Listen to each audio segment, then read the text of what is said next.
Indiana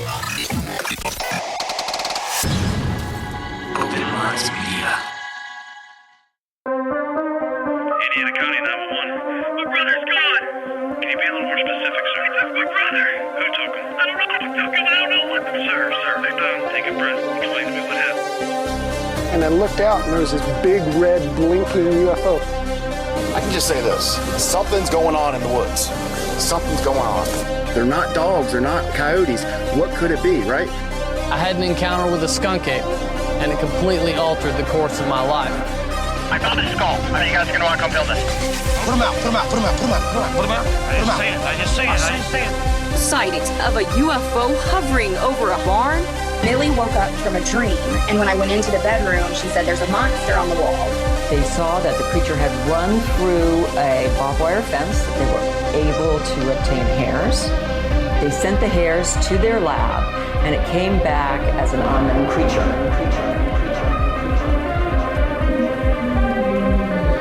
Bizarre Encounters with Shayn and Orin. What is up, guys, and welcome back to the most bizarre show on the internet.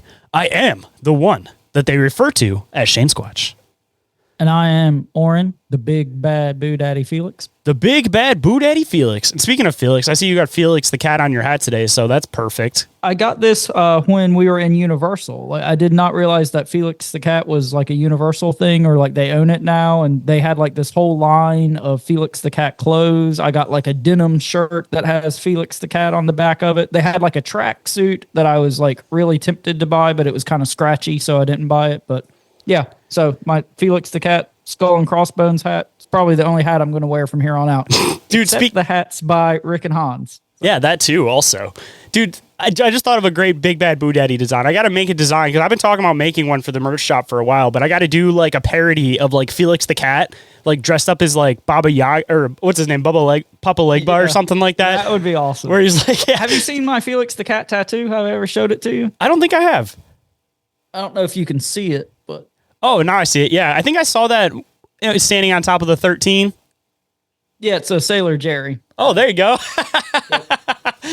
So for anybody that hasn't seen that, you guys are going to have to go and check that out, the OnlyFans account that we have. So if you guys want to see Orange tattoos, it'll cost you about $20 per photo. Hey, I'm not that expensive. I'll probably do it for like a case of beer and half a pack of cigarettes. But no, if you that's probably about $20 now. Yeah, that's true. If you make a Felix the Cat Big Bad Boo Daddy shirt, I'll wear nothing else but those from here on out. Well, I'm going to make sure I make it just so at least you can put it on your business card. There you go. So, Shayn, getting into news and updates, I hear we have kind of a front of the house technical update to share with everybody. So for anybody that has been around, obviously caught the fact that we switched over to Spreaker. One of the perks of switching over to Spreaker is that we are now on iHeartRadio. So if anybody listens to podcasts or any talk shows or anything on iHeartRadio, you can now find Bizarre Encounters on iHeartRadio. So just something pretty exciting. I don't know if that company's as big as it used to be back in the day, but I know that like back in the day, iHeartRadio was a pretty big thing. So yeah, anybody that listens to that, at least you guys can catch us on there. And Orin, we have another update on what's going on for our next event. We do. So we are going to be speaking and emceeing at Cryptid Halloween 3. It's going to be Saturday, September 26th of October. It's from 10 a.m. to 5 p.m. in Ranson, West Virginia. It's at the Ranson Civic Center. And this event is going to be put on by our buddy Dave, a.k.a. the Snarly Yow. We went to this event last year, had an awesome time. Dave is the nicest guy you'll ever meet, puts on some great cryptid events. If y'all are going to be in the area, come out, say hey, listen to us speak, or not. You don't have to, but show Dave some love for sure. And we're dragging some of our friends to this event. So also speaking, we're going to have Kevin from Where the Weird Ones Are. And we're also going to have Rick from IKNOWSQUATCH. So we're going to be bringing our gang along in order to do the stage show. So if anybody's interested Rick in that. was going to be there. Yeah, I set that one up too. I set both of them up. So yeah. Yeah, he told me we were running the stage this year. So I made sure I was going to bring him as best as I could. At least, not leave him assed out where it's just us talking for 3 hours. So yeah, nobody wants to hear that, myself included. You're going to have to listen to us in between each speaker still, though, making dumb jokes. But hey, that's what you guys come here for, right? Is our stupid dad jokes. So there you go. Well, hey, I mean, I'm probably going to get progressively drunker as the day goes on. So our witty banter by the end of the day is probably just going to be unhinged. So come out for that. We're going to have to make sure we record that just in case. But hopping into at least our miniature front of the house now that we've kind of changed the structure of the show. If anybody has an encounter to report, you guys can report those to ommencounterreports@outlook.com. And depending on what you want to do with them, I can share them on the show, which I'd absolutely love to do. If you guys record yourself, you guys can email that to me too, and I can either play that or I can read off whatever you guys type out as far as your encounters go. And something I'm going to look into, I'm going to see if I can set up some type of voicemail box, see if there's some type of like call number that I can do for you guys to see if it'll be a little bit easier to report your encounters. So if anybody's been hesitating to report an encounter just out of lack of how easy it is to do it, soon enough, I will set up some type of voicemail box so you guys will be able to call in with these reports now. And you guys also remember we have our most of the time Patreon exclusive mini show, Bizarre Inquiries. You guys be sure to submit questions or articles or videos or basically just anything you want us to inquire about. Shoot it our way and we'll talk about it. And every single thing that we mention is all available in the link tree, which is available down in the show description. So our guest tonight needs no introduction. All you guys should be very familiar with his work. We've got Lyle Blackburn on the show tonight. So Lyle, thank you for joining us. All right. Thanks for having me.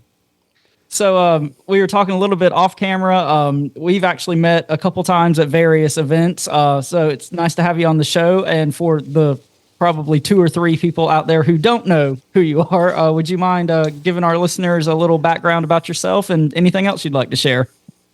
Well, I'm based in Texas, and I'm an author, a musician, I guess a podcaster as well, and just a cryptid researcher. I've been into this all my life, and mainly inspired by the old movie The Legend of Boggy Creek, which I saw as a kid, that dramatized sightings of a Sasquatch-like creature in southwest Arkansas, very close to where I live in Texas. And that became my first book, The Beast of Boggy Creek, which came out in 2012.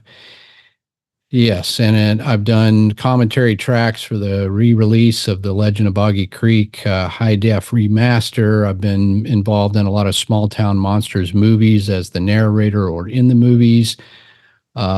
Just a whole lot of stuff. So that's my my short bio. That's the elevator pitch. Yeah. So you said, you've kind of always been interested in cryptids and whatnot. So what came first, kind of the music or your interest in cryptids, or, was it kind of two passions at the same time and you've kind of just, melded them over the years? Or I guess, how did you kind of get to where you are now?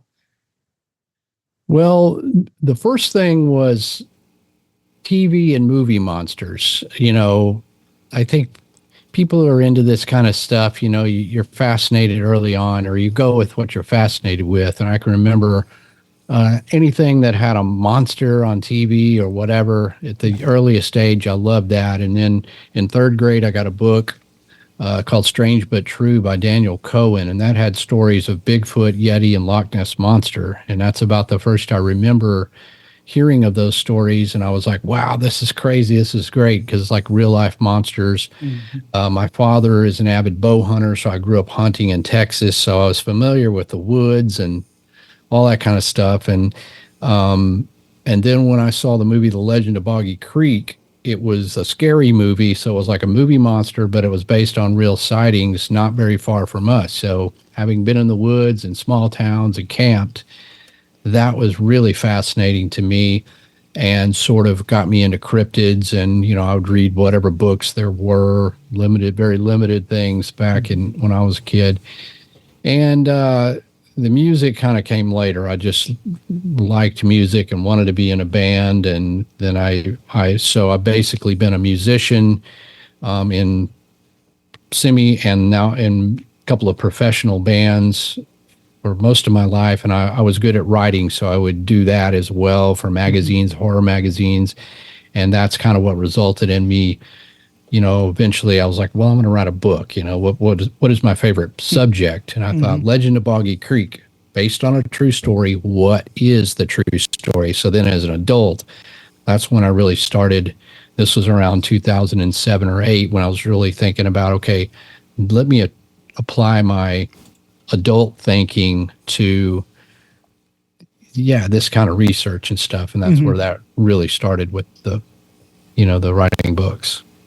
All right, y'all, we got to take a break and pay some bills. But if y'all want to stay up to date with the show, check us out on Instagram, Facebook, YouTube, TikTok, and Discord. Just do all the internet things. And now back to the show. Yeah, I've read a few of your books. One of the first ones I read was your Lizard Man of Scape or Swamp book. I'm in North Carolina, so that's relatively close to where I'm from. So I'd always heard about that story, but never really dove into it. And just through your book, I felt like I learned so much about that case. And something that really struck me about that one is, everybody says Lizard Man, and that conjures up mental images of something very different than what the people described, almost more like a Sasquatch type entity. Would you mind just maybe talking a little bit about your thoughts on that? It's something that I've always wanted to ask you about, and at events and whatnot, you're always surrounded by people and never wanted to take up too much of your time, but just curious your thoughts about what do you think that creature actually was, and kind of the misrepresentation of it in the media. Right. So the reason I wrote that book was when I had written The Beast of Boggy Creek, I had never really thought beyond that. I was just writing the book. And honestly, I was just doing it because I wanted to know. And I thought, it'd be a cool book, So that came out, and immediately it was successful. It was selling well. And then I was getting calls from television that wanted to cover the Legend of Boggy Creek. So then I thought, well, what am I going to do next? What do I do? I never thought that far. So then I just started thinking, what are other swampy sort of southern cryptid cases that had a lot to them, like media coverage. And so eventually I thought, well, the Lizard Man, that would be a cool one. I love the creature from the Black Lagoon. So I thought, well, that's cool. It's kind of maybe reptilian or whatever. So that's why I started looking into that. Well, you've got, it's hard to say when somebody says a lizard man or a reptilian, what features, meld with humanoid, is it anthropomorphic? Does it have a tail? Does it have a alligator mouth? Just what does that mean? And, when you look at the newspaper reports from South Carolina, when this case was going on in the summer of 1988. The drawings in the paper were silly and, of course, laughing, and some of them were serious. But the witnesses said, hey, I saw this upright, sort of scaly, brownish or greenish thing. And so when you start looking at the witness reports, it's a little more sobering because they're not talking about some cheesy Godzilla thing. This is this reptilian humanoid thing that's in and around Scape or Swamp, which is outside of the small town of Bishopville in South Carolina. So, like many of these, the descriptions aren't all very exactly consistent. They kind of vary. One person said they thought it had a tail, stuff like that. And you get that when you see something unexpected and you only see it for a short period of time.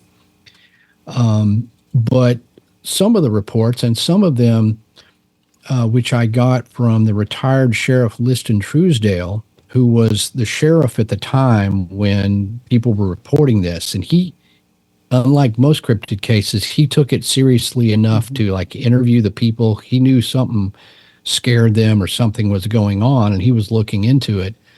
And he still had all the files. I went and hung out with him for a week, and I had access to all the police files, everything. And I was looking at written statements by the witnesses from 1988, and some of them described it more like they said they thought it had hair or it was brownish, and one even said it looked kind of like a Sasquatch. So that began, for me to think, well, was it even reptilian? Maybe it was a moss-covered Sasquatch, or a Sasquatch with a hair problem, whatever.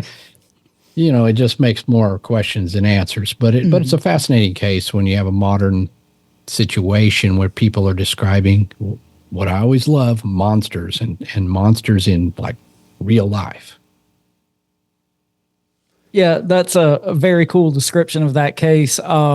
we actually did kind of a mini episode on the lizard man case, and I just dove headfirst into your book and just kind of became obsessed with that case for a little while. So it's awesome to talk to you and kind of hear your insights when you probably know more about this case than anybody at this point. So thank you so much for sharing. We always try to hop into the lizard man stuff whenever we come across it. So we've also covered the Layzell lake monster before on the show too. So, I mean, every time we find something that kind of fits in that category, it's always just something we always dive after. And just also the differences within these things, that some of them are seen near water, some of them near caves. Like, it kind of makes you wonder if there's multiple different varieties of these reptile type species. Yeah, because again, they're not quite described the same, but similar settings. But that's cool. That's one reason I like to write the books, because I've got the whole there. It all is. There's as much as there can be found on that story, and it's something that you guys can use as a reference. Anybody can read and learn, because the internet.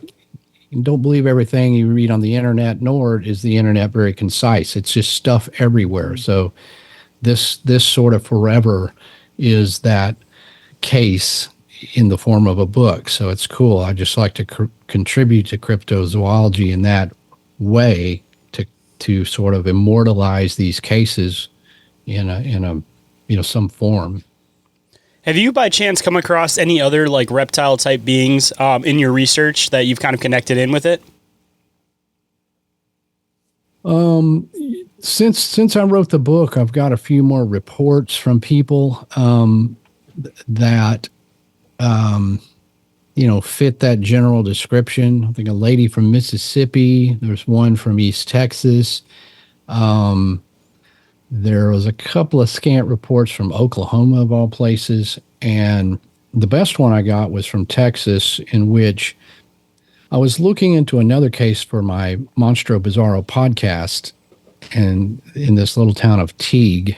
And that's a whole nother story. But in the process of that, this guy had called me and said, I saw something weird, not in Teague exactly, but close by. And he said that he and a buddy were fishing, and they saw this upright, bipedal, a little bit more of like an alligator type thing. It was a little different than like the more humanoid lizard man.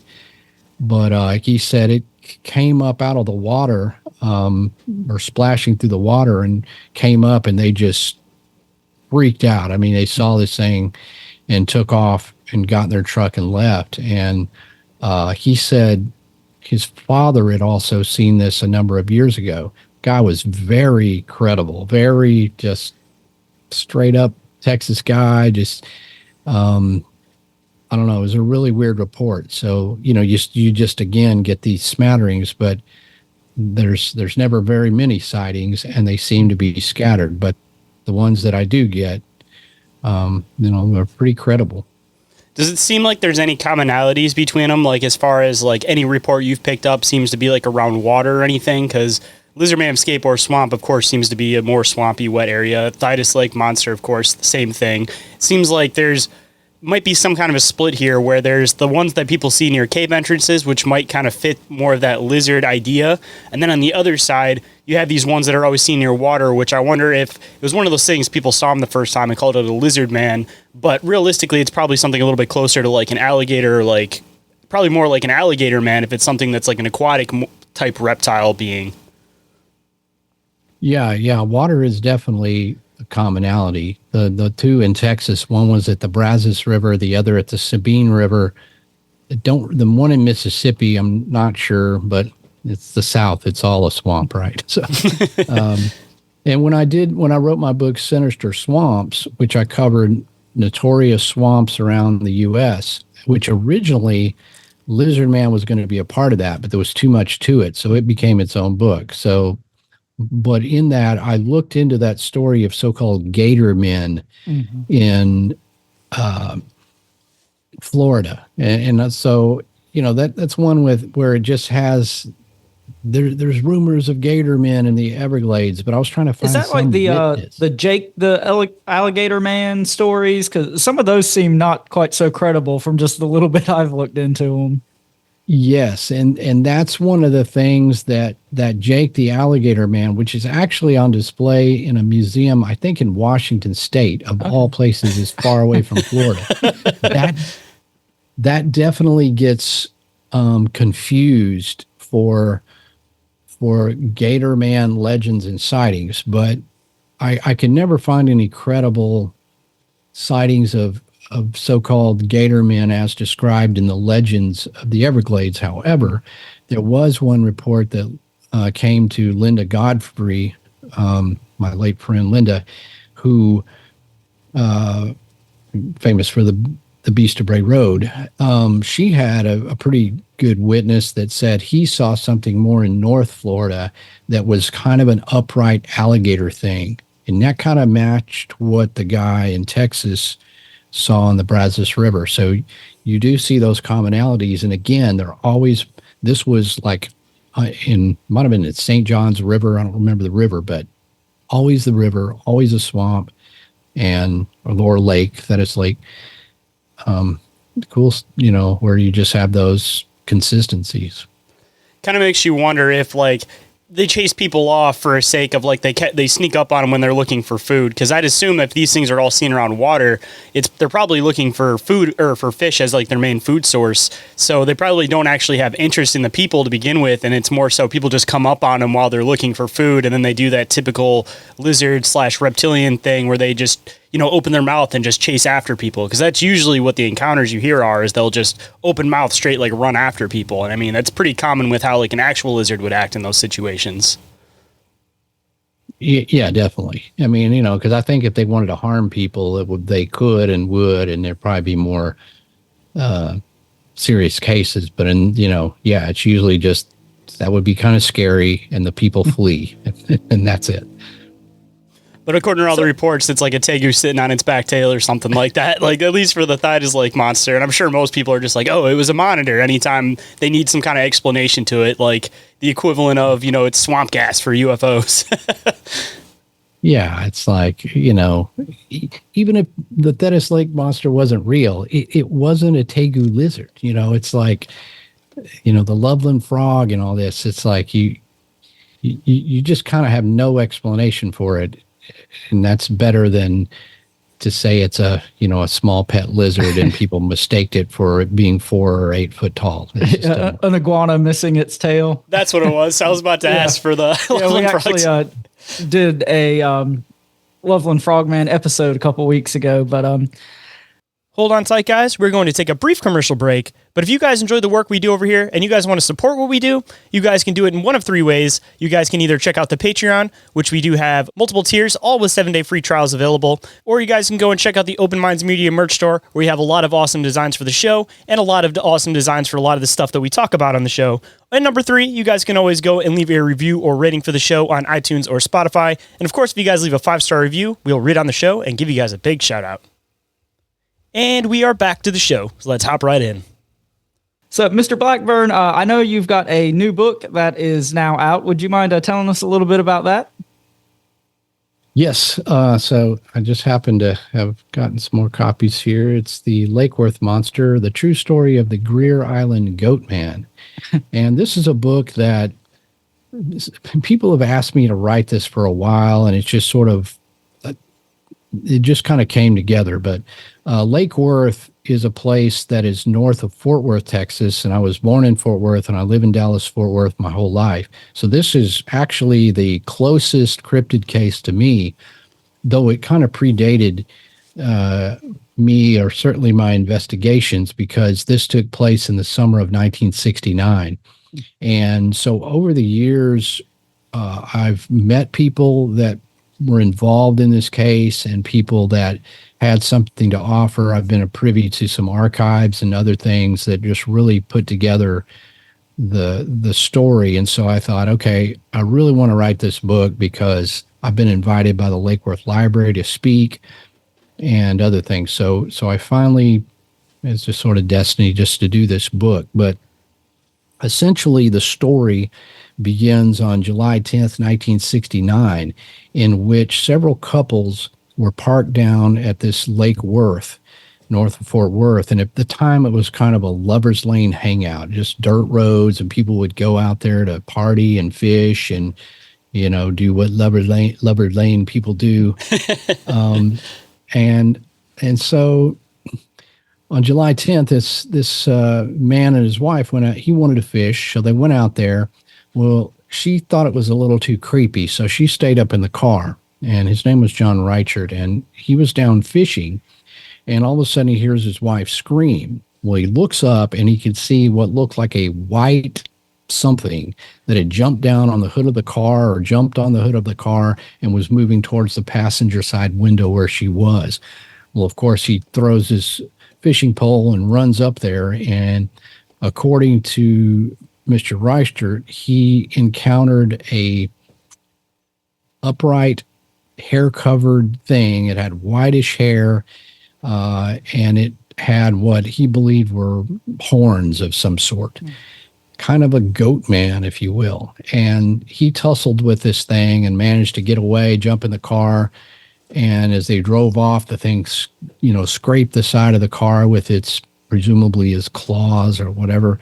And they drive up to a little cafe at the edge of the old highway up there, run in, borrow the phone, and call the police. The police respond and come out. And of course, they're telling them, this monster story, but the people were really freaked out, and the police knew something happened. And in the meantime, the other couples that had been down there that kind of saw what went on, they show up at the cafe. Well, the police were dubious or felt it was some kind of prank. However, the police had been getting calls for several months of people saying they had seen something unknown down there. So, of course, they go down to the area around this area called Greer Island, and they don't see anything by that time. And so that gets in the newspaper the next day in the Fort Worth Star-Telegram, which is the big paper in Fort Worth. So when it gets in the paper like that, it just was immediately viral. I mean, everybody read this. By the very next day, there were 40 or 50 people gathered down at this location around Lake Worth towards the evening because everybody wanted to see something for themselves.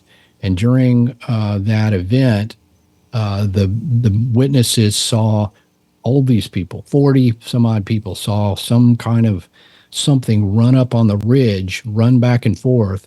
It grabbed a tire with a wheel and threw it allegedly like 400 feet over the heads of the gawking onlookers, which freaked everybody out, and they all scattered. And this included some police officers, park rangers as well.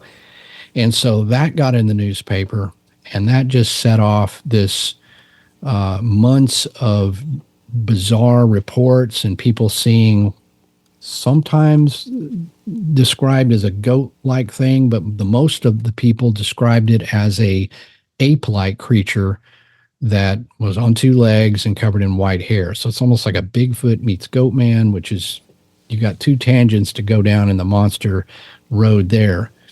But essentially there was, a book was, a lady wrote a book and interviewed some people. There was photographs taken, and this went on for the next year or so of just this kind of a similar thing to the lizard man, just media coverage.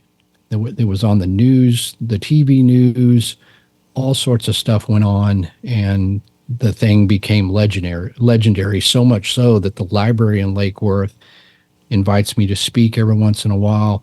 They do a Lake Worth Monster Bash every several years, sort of a fun family thing out there at the Nature Center to sort of remember this. So it's local monster lore. And again, nothing had ever been written that just encompassed the whole thing. So that's my book. So when was like the most recent sighting of this thing? Is there anything that's like relatively recent for this?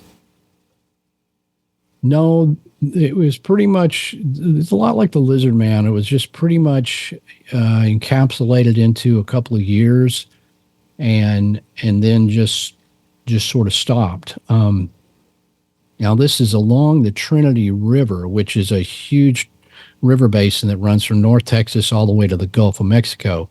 And along that, you find a lot of other reports of even white-haired Bigfoot-like creatures or Bigfoot reports. And even before Lake Worth, there were sightings of similarly described creatures in the area. But as far as that concentrated area, it's not like something that's just had reports on and on and on.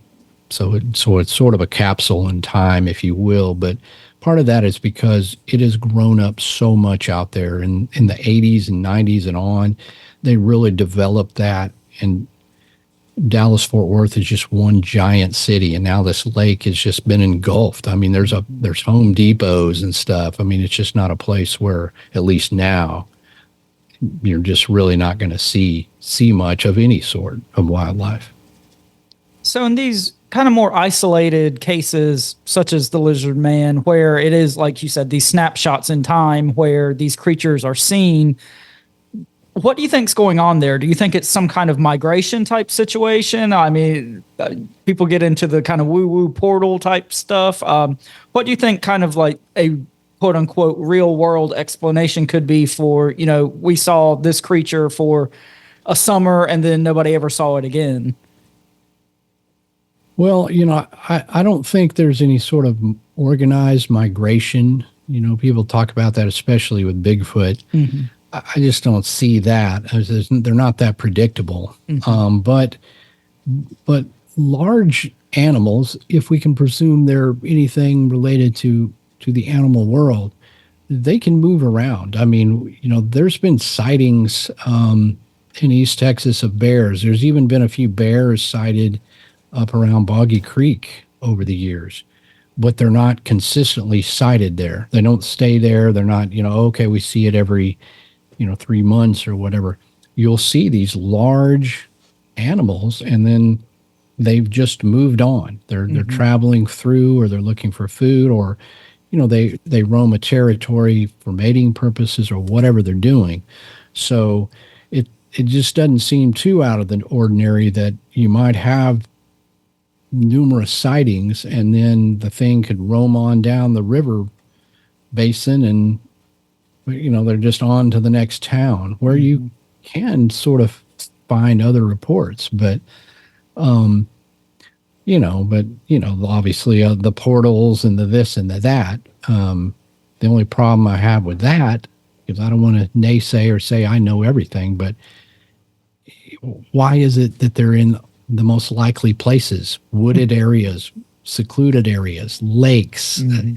They're not popping out on my street out here where I can just do research in my lawn, because, I mean, of course you could say, well, they're targeting the portals to pop out in those places, but would they really care? I mean, does a werewolf care where it pops out? Because anywhere you do, you're scaring people. So I don't know. These sightings, especially when you look at the waterways and the correspondence to the sightings along paths of water and swamps, this totally makes sense, as to where they're seen. And so the Lake Worth monster story is just one where, of course, when you have a lot of these reports, you can say, well, some people were probably out there and they saw something and they wished that, oh, yeah, we saw the monster.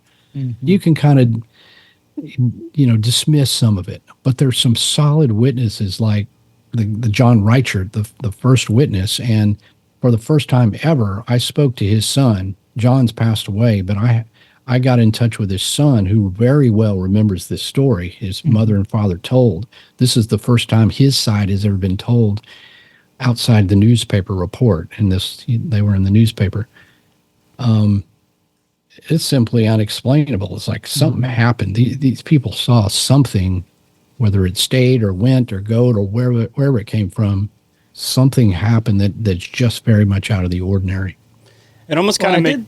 I'm sorry. It almost kind of makes you... I was just going to throw in real quick. I I did think it was an interesting detail that you pointed out that this took place in kind of like a lover's lane type situation. We not so long ago did a series on the Mothman prophecies, and Keel specifically mentions, this kind of high strangeness activity a lot of times seems to be centered around lover's lane. So when you said that, that just kind of, alarm bells in my head. So very cool detail, I thought. New way to cryptid hunt. Everybody tries to do all these different tactics. Apparently, you just got to get busy in the woods and you might have something pop up on you. Exactly. I always say that. Why am I risking my life traipsing through the swamp with cottonmouth and alligators when I could just get a girl, go sit in the woods, and suddenly there's something looking in your car window? I mean, but, and yeah, and you're right. There is a lot of correlation between Lover's Lane, the TNT area. Mm-hmm. But the fact is, again, it returns to that thing, likely places where creatures are seen. It's wooded, but it's also a place where people are going, and they're going sort of more discreetly out in the dark, that sort of a thing. It's not usually big crowds. It's more subdued. Well, that puts you in a position to see something like the Mothman or the Lizard Man or the Lake Worth Monster, because you're kind of getting in their environment. So it totally makes sense. Well, and people in that situation would kind of be more on edge to start off with already too. So that could kind of exacerbate all these kind of fears and feelings and whatnot. But Shayn, I'm sorry to interrupt you there. I just wanted to get that in before I forgot about that point. No, I was just going to say, even with that, people are just not actually paying attention to what's around them. So they're not like scaring stuff off by hearing a crack and staring into the woods and yelling like, hey, who's out there? If you're preoccupied doing something, it makes it easier for these things, curiosity, to get the best of them, and they come up and they check out the vehicle or whatever. But just making reference to like Lizard Man of Skateboard Swamp, for example, or any of these isolated sightings that only happen for like a summer and disappear, I wonder if there's a chance that sometimes somebody might like shoot something on their property, not realize what they shot, or maybe they just don't pay attention to the tabloids in the town because it's just like an old farmer type or something like that. And they might, shoot these things, and then that's just kind of the end of it. And they never come out saying that they shot like the Lizard Man or this or that, because they may not even be aware. It could have just been something's on their property, they shot at it, done and over with, nobody sees it again, and they never actually put two and two together. Or even if it's something like aquatic, you never know what might happen. If you're out in the middle of some swamp in some rural area, if you have some good old boys like dynamite fishing or something, they can end up taking out the Lizard Man without even realizing it. And nobody ever figures it out because it just ends up rotting in the bottom of the water and getting eaten by fish. Yes, that's a great point, because you just don't know who is seeing stuff and didn't come forward, because a lot of people, they don't want to be involved in this. They've, like in Lizard Man, what happened to Chris Davis, the young man who, the most sensational thing when it attacked him. Well, he was just hounded by the press and laughed at by people. So if you're looking at that and you're like, I just shot this weird thing in my backyard, do I want to tell somebody? I don't think so. What's going to be done? I'm going to bury it or throw it in the swamp, or you just don't know what explanation. And it's the same kind of thing if there's a cougar been seen around a neighborhood for a period of time, or people reporting a bear. They don't always find it or round it up. It just, people saw it, and then the thing is gone. And we know those exist, so it shouldn't be out of the ordinary that a cryptid would do the same. And if the cryptid, the cryptid, could have fought an alligator and lost. I don't know, any number of things. It could also be a matter of like food exists in this area for this period of time and then it's gone. Like the summer stuff with Sasquatch, they're hanging out around cornfields. As soon as the corn's gone, they have no reason to stay there anymore. And stuff like the reptile type beings, they could possibly like fish out a swamp of like one particular type of fish they're looking for. And then once that fish is gone, they move on to the next spot. And they just keep continuously kind of moving on waterways until they fish out everything they want out of it, and then they just go to the next one, and then they don't really have a reason to double back. They just keep going on to the next one. Yeah, that's true. There was that story that I dug up while doing the Lizard Man research, where the Native American tribes of the area had talked about these sort of reptilian type people from the sea that they said had tails. Mm-hmm. They called the indignazin. And they said that when the fish ran out, they never saw them again. And this was in the same area where the lizard man would later be seen, of which none of the townsfolk knew anything about this. That's not even common knowledge. But yeah, I mean, and say the Lake Worth monster, it is a Lover's Lane hangout. Maybe he was looking to get lucky with a female Lake Worth monster. He goes there to the Lover's Lane. He doesn't find one. Well, he's going to move on to wherever. So it's the Lover's Lane thing. I got to make the joke because we've been covering it so much with secret societies, but Lover's Lane, sex magic, opening up portals, maybe there's some kind of connection here. You're going to have to research that more. There's only one way to research that. You got to try it out yourself. So you just got an excuse now. Exactly. With my girlfriend. Oh, I'm sorry. Where you going to go, Shayn? Go ahead, Orin. With my girlfriend. Yeah, with your girlfriend, of course. Of course. That's why I take her out. I'm like, hey, do you want to go out to this crazy place? Like, I need to research this for my book, but it'll be a date as well. It's going to be romantic. I mean, our first date was to like the swamp around Boggy Creek for real. So yeah, so she's used to that. So she won't think nothing of it. This will be easy research. That's when you know you had to keep her, I guess. Yeah, I was going to say, you already set the pace right off the bat. Yeah. Like, here's me in a nutshell. If this is cool with you, then we're good. Yeah. But yeah, we took pizza out to a swamp. I kid you not. That was our date. Hey, that's good living right there. But hold on tight, guys. We'll be back with that bizarre stuff you crave. And we are back with the high strangeness. Let's get back into it. Kind of shifting gears just a little bit. Since we've got you on the show, and most people are probably familiar with more than just your, cryptid research. Would you mind sharing a little bit about maybe like some of your musical influences? I'm sure anybody who's listened to you can pick some of them out just from your music, but what kind of led you down the path to getting to Ghoultown and what it eventually became? It's sort of a winding road to get to Ghoultown, because early on, I was real into like hardcore punk, like underground punk, like Dead Kennedys and Black Flag, stuff like that. People know that. And the Misfits, that's my favorite band. And I like the music, and I like that they kind of use the overtones of classic horror films and stuff. But I'm just into all sorts of music, from metal. I grew up in Texas. My parents listened to vintage country, Johnny Cash and stuff like that. I love that. Punk, everything from Iron Maiden to Rob Zombie or whatever. And I love spaghetti Western films. I love horror films. And eventually I'd played in several bands. Early on, I was in bands in high school that even were on vinyl records, and did some amount of stuff. And then I was in a doom metal band called Solitude Eternus. We were signed to Roadrunner Records. Oh, that's awesome. Early on, and put out 4 albums on Roadrunner and BMG.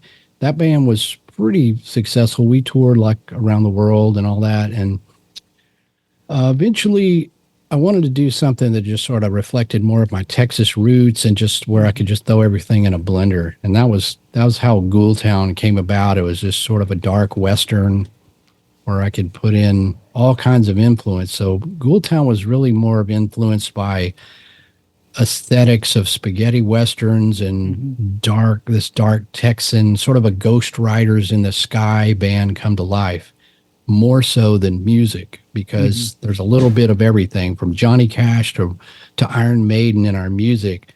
But when it comes out, it doesn't exactly, you can't really pinpoint it. Maybe some Misfits, just because I have a lower voice and all that. But that's how that started. And Ghoultown's always been fun because there's really no roadmap. We're not a part of any genre, which can be bad because we're not any sort of, like, people go, what kind of music is it? I don't know, just Ghoultown. You have to build your own following. But that's how that band we've been successful enough to make nine albums releases over the years, and done written songs for Elvira, Mistress of the Dark, and done videos and played with the Misfits, and toured all over Europe and played in Canada and the U.S. So it's been good. And if I'm not mistaken, you guys recently put out a greatest hits type album, did you not? Yes. Yeah. It's not something I always think about doing, but, we have so many releases and they span over such a long period of time. I would have a lot of people that were coming on board, especially because of this, like where they might know my books or something, and they check out the band and go, wow, your band's really cool. Where do I start? So that was the idea for that. Well, let me just kind of do a greatest hits where somebody can kind of, if they want to just, jump in there, they can, rather than just here's every release. So we released that last year. Oh, congrats on the greatest hits album. And, as far as I'm concerned, you've got two of the coolest jobs possible. So Rockstar and Cryptid Hunter. Rockstar in every sense of the word, as far as I'm concerned.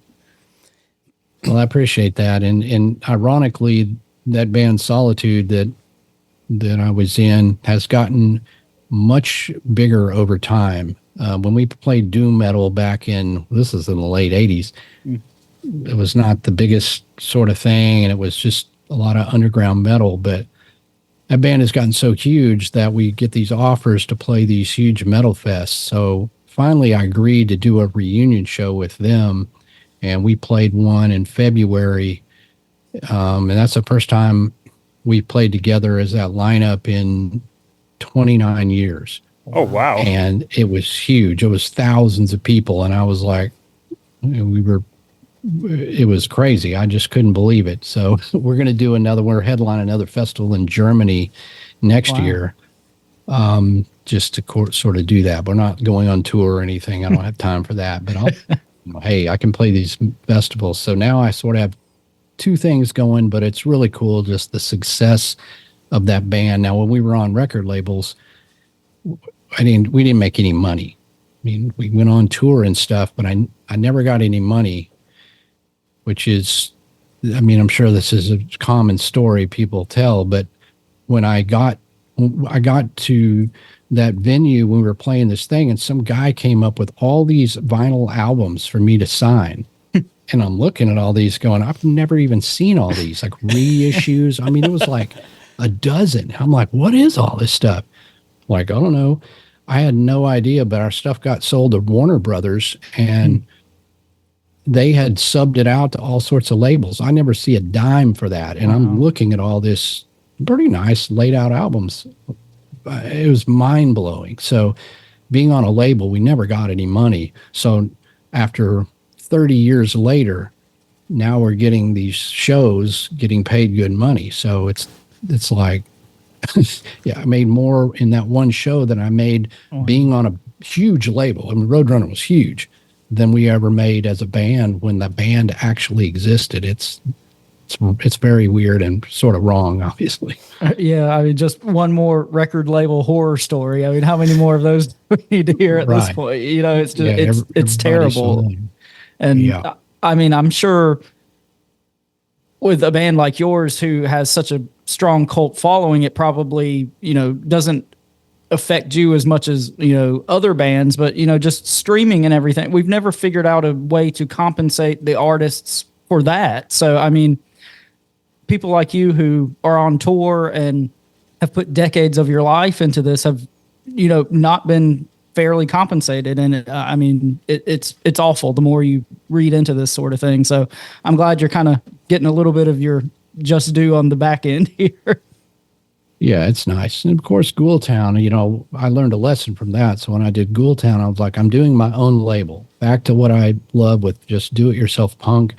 Luckily, I just own everything for that. And Ghoultown's been in movies and all sorts of stuff. And by owning my own music, that's been much more reasonably profitable. But that's, you really have to get millions of streams to start seeing any money. because of the way that's monetized, but at least I own that and I do see revenue for the effort. Or if we sell the albums or put out limited edition vinyl, we get something, which is better than obviously being on an employer, which is a label. I mean, pros and cons of the internet. Not going to end up owning your catalog or anything like that. Warner Brothers wants to buy Ghoultown. They're going to pay. Pros and cons of the internet.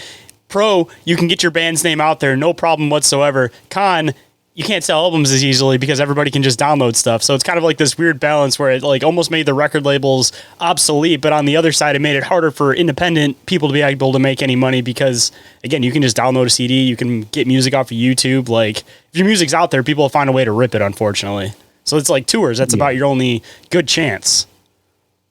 Yeah, selling T-shirts or something is how a lot of bands make money and going on tour and stuff, because the music almost at this point becomes an advertisement. Advertise makes you want to buy a T-shirt or something else, and you have to do a lot of creative things to rework the monetary stream. And people have this idea that music should be free, or I'll just download it. Well, it costs thousands of dollars to record it in the studio, or if you want to home record it, you got to buy all that equipment. So there's a production cost that is very expensive, and just your time, things like that. So you got to make a living, or you can't spend the time working on the music if you're freaking working at Walmart or whatever. Well, yeah, I mean, at the time, everybody wanted to act like Metallica were such dicks about the whole Napster thing. And, looking back on it now, I think we can pretty safely say, they were right about it. So I think that's why most bands are doing vinyl now, is because it's a collector's thing and then people can't copy it. So that's like the main reason vinyl's coming back. Yeah, and they're expensive because people are dropping $30, $40 on a vinyl record now. Right, yeah. We only charge $25 for ours, and that's the way I like to do it. But they all sell. We have a label in Spain that's been re-releasing all the Ghoultown back catalog on these really nice vinyl, limited edition, like 200, 250 copies, and they'll sell out in one day. Wow. But yeah, you can't stream that vinyl experience. You have to buy it, and it's got all the artwork and stuff. It's like, but yeah, we can sell those all day long because luckily, the hardcore fans love that stuff. Kind of fits your guys' ambiance too, as far as your music goes, that you guys kind of got that, like, I don't want to say necessarily old school, but it kind of reminds me of like that, like Southern horror type of metal type stuff. So it just kind of fits the ambiance having it on vinyl records. Oh, absolutely. Yeah. Well, not to get on a soapbox or anything, but, I just think with music becoming what it has in this digital, streaming, downloading age, it's lost a lot of the magic. And there's still something about opening a physical piece of media and looking at the liner notes and, reading the songs on the back of the album and physically putting it in your CD player or whatever. I mean, me and my girlfriend were talking the other day, like, I've still got a shelf full of CDs, and I can go through every one and say, okay, this is what's going on in my life. I remember buying this. I remember listening to this CD in the summer of X in the car. And when music is basically rendered as background music now, like, you don't have that magic. And sorry to get on my soapbox, but dude, I miss being able to flip through those album cover, like little artwork thing that had all the different like lyrics to everything in it. And just, I feel like nowadays, man, it's like people are so used to that shuffle playlist sound that people have a harder time sitting down and listening to a whole album by one band now. So it's kind of messed it up with the whole idea of like the playlist shuffle now, that people have such a short attention span that it's like they want the song to be like a totally different genre with every single song right after. So I feel like that's kind of thrown it off, where even when people buy albums now, it's like they throw it into a playlist to shuffle with other stuff.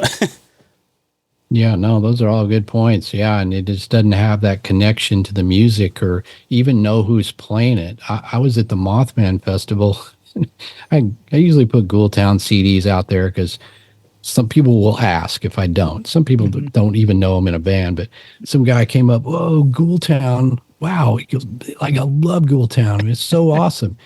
Man, he's looking, he's like, just looking at me, and somebody goes, that's the singer, right? He's like, what?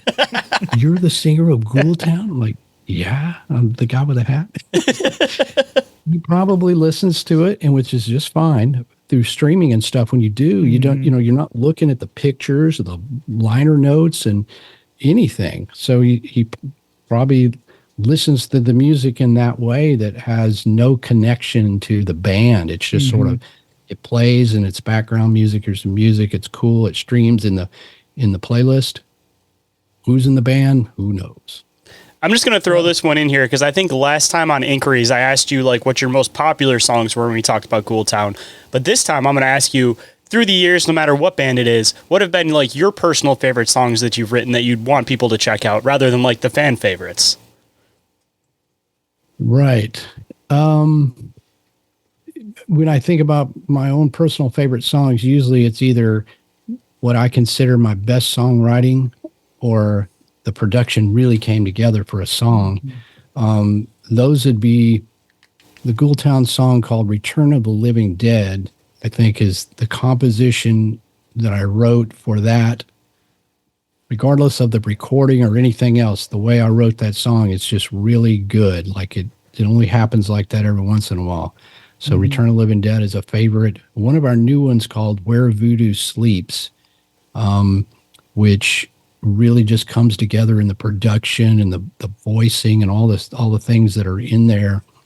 And that came to me in a dream, which hardly ever happens. And then I wrote the song the next day. I love Where Voodoo Sleeps. Gosh,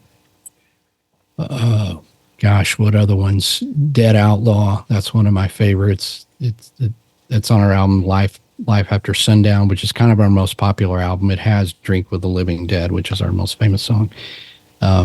So yeah, those are some of the ones that I just love.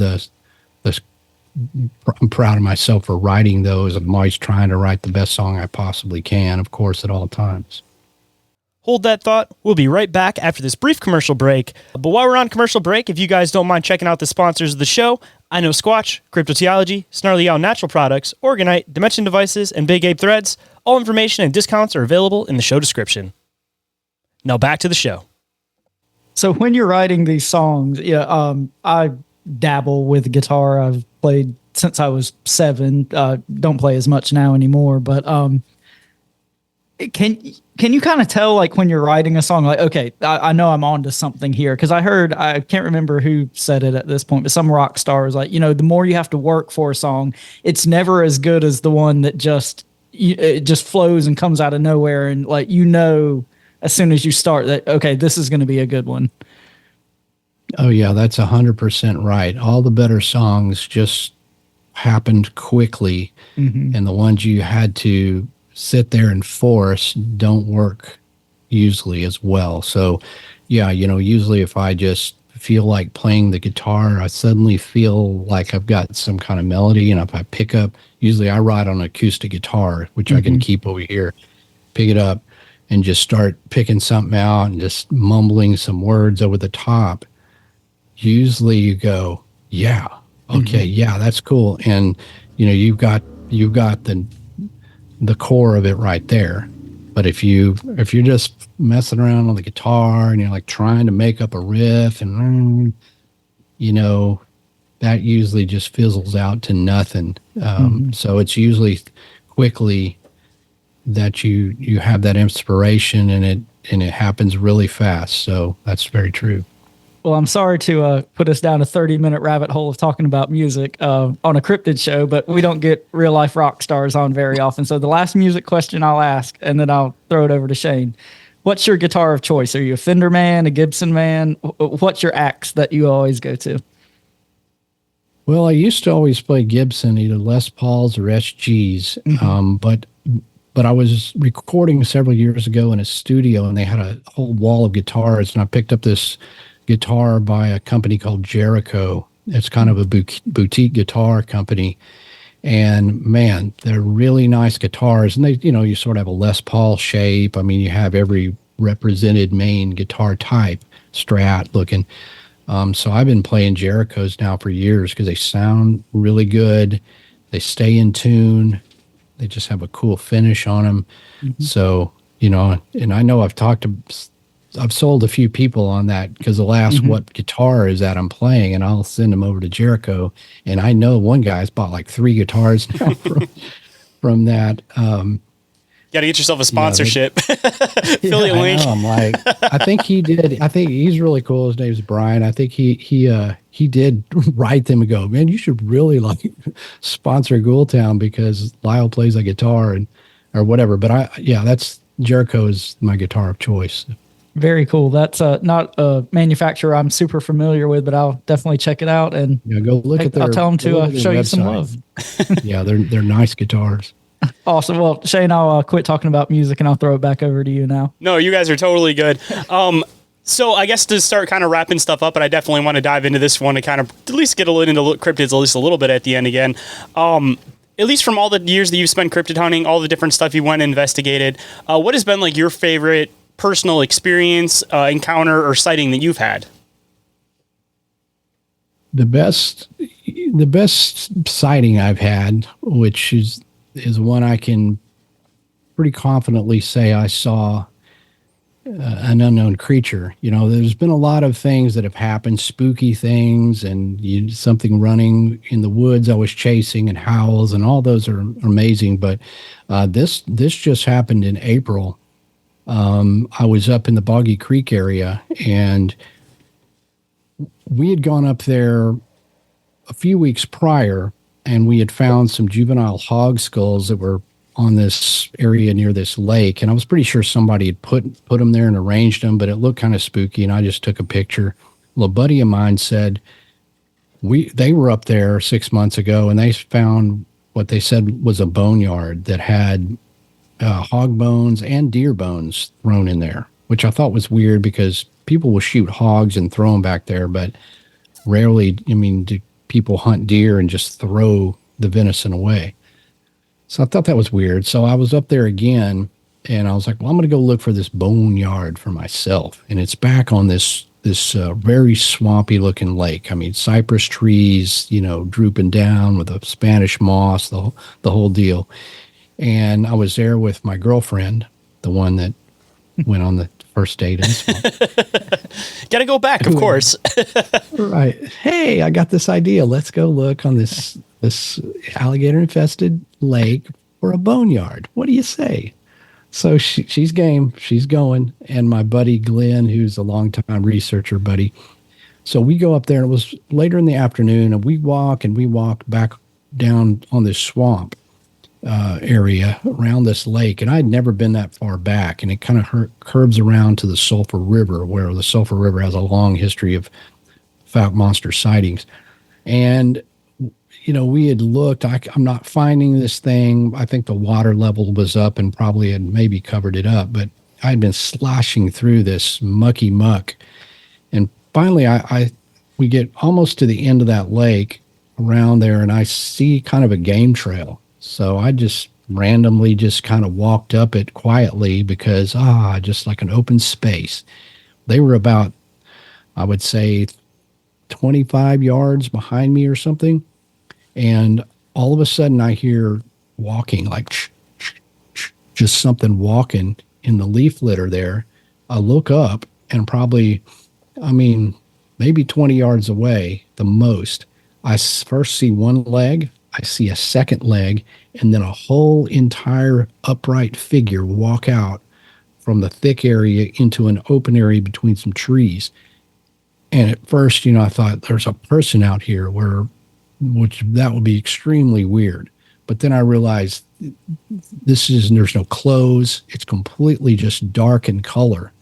And as I watched it, and I only saw it for maybe 3 to 4 seconds, walk between that open area, my mind is just thinking, oh my God, I'm looking at, one of these creatures. And then it sort of disappeared behind some brush, and I couldn't see it anymore. I don't know if it saw me. It didn't turn or anything like that. It was very quick. And so I had 2 choices. Do I run after it, or do I try to get their attention? Because I'm thinking, dude, they can see it too. So I picked the latter, and I kind of tried to get their attention. I had to move over there and make some noise, and finally alerted them that I had seen something. And then we all three sort of went down like a grid search looking. And by the time we did that, and it kind of drops off back in there, and it's a really weird, spooky area.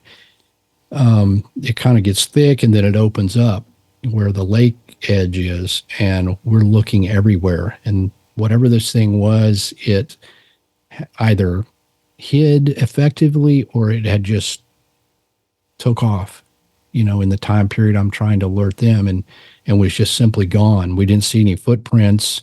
Some of that area, there's too many leaves. You couldn't see anything. And then some of it was mud. We looked all through that, but it's just tons of area. And, of course I regret not just running after it and getting a better look, but for better or for worse. And of course they were like, oh my God, I said, it was that fast, you're looking in the right direction. I just happened to hear that. If I hadn't heard it walking, I probably would have never seen it. I mean, it was like a living shadow. It just right through there. And so that was the best sighting I've had, and obviously in the best possible place, in my opinion, for me. Wow, that's awesome. That's one of those sightings that, if you're on the edge, you have that sighting and it gives you another reason to just keep looking and looking and looking. Because it seems like that happens a lot with a lot of researchers, that they're at the point where they're like, man, I've never seen anything. And that's always when that opportunity happens. But half the time when that opportunity happens, you're so far into the experience that it's like, even some of the best researchers will forget to, try to record it or try to get a picture of it or try to do any of this. Because it's always that thing that when you're there, everybody says, oh, I would take a picture, I would do this, but you're living in the experience and that stuff just totally wipes from your head and you're just watching what's in front of you. Yeah, and that's just a good example of like everybody, well, everybody's got a camera on their phone. Like I didn't even, by the time I realized what I'm looking at and then it's out of view, I couldn't get my camera out. And of course, when I told them, then my girlfriend kind of followed just a bit behind Glenn and I as we went down there to scout and look for it. She turned on her iPhone and was filming. So you can hear us talking and everything just in case that thing got up and ran. And I was sure it like had to have hid because, I didn't see it. I didn't see it take off running, but that's how it works, So we could have potentially got it on video at that point, but we had already been alerted to it. So I'd already had the sighting, and then it would just been luck. But as that goes, you just have that split second when you least expect it, and there it is. All right, y'all. Last ad break for today's episode. And now back to the show. Sometimes it seems like these experiences are just like meant for that specific person at that specific time. And it's one of those things that isn't really meant to be shared. And even if you did get a video of it, I mean, I've talked about this before with like Brian King Sharp and stuff too, that like, if you're the Bigfoot guy, you're the cryptid guy, and you find this picture, it's like, so you're going to get so much ridicule because people are going to want to believe it, even if you have that perfect picture, just because you're the guy that looks into this stuff. But at the end of the day, the average person isn't going to get this picture because again, they're not looking into it. So it's kind of like a double-edged sword on that one. Absolutely. Yep. But starting to kind of wrap up towards the end, if anybody wanted to go and pick up a copy of your book, they wanted to follow any of your future work, or they possibly wanted to get a hold of you to share some experiences they may have had in some areas that you're investigating, where can people come and find you? Where can people scoop a copy of your book, and how can people get a hold of you? Oh, also, and where can they find Ghoultown? I had to throw that one in there too. Right. Yeah. A lot of things to cover. Man of many titles. Yeah. Yeah. So if you go to lyleblackburn.com, that's got the rundown of everything and kind of has jump links to all of those things. You can get copies of my books, signed copies there from my web store. And of course, my books are also available in Kindle and paperback version on Amazon. And Ghoultown is basically, for example, Texas Bigfoot. I got this one actually at the first event I had met you at that we didn't actually have a conversation yet. So I just had to throw that one in there. Awesome. So, and Ghoultown's just wherever. I mean, you can stream it from Spotify and Pandora and Amazon Music and YouTube, and you can watch our videos on YouTube or whatever. That's the good thing. It's like, I can't explain what kind of music we play, but you can literally go and check it out yourself. So check out Ghoultown, and if you buy my books from me or Amazon, I really appreciate it. And I'll make And sure by I the keep all records- those links down there too in the show description so everybody can find it quick and easy. And all you listeners should buy the records and keep physical media alive. And that's the last of my soapboxes for tonight. That's all right. I think people had to learn something new about the music industry as well as cryptids tonight. I mean, that same goes for books too, because I got something with like physical copies of books. Like you can download audiobooks, you can download digital copies of books, but there's just something different about just holding that actual copy of a book in your hands. So even the books, make sure you get the physical copies. Yeah, absolutely. I mean, books are where I started. For me, I still have that copy of Strange But True. It's like, I love it because it's a book, it's physical, and it's like that was my springboard to cryptozoology. So, how would I do that on an electric device? Like, that doesn't have the same vibe. Well, Lyle, thank you so much for coming on tonight. It's been an absolute honor and a joy to talk to you about all your various interests. So, yes, thank you so much. I appreciate it. I appreciate you sharing your time with us. I know you're a very busy man, but this has been one of my favorite conversations we've ever had on this show. So thank you so much. Sweet. Glad to do it. All right, y'all. If any of you want to get up with us for any reason whatsoever, Shayn, why don't you tell them how they can do that? You guys can either email us at bizarreencounters@outlook.com, or you guys can also get a hold of us through social media, Instagram or Facebook. Instagram is the one that we are the most active on. Or you guys can go to the Linktree and you guys can fill out the submission form for contacting us. And the other submission form that's available there is to report an encounter. So while you guys are at it, don't forget to report those encounters to OMM-encounterreports@outlook.com. And again, all of this shit we've mentioned is in the Linktree in the show description.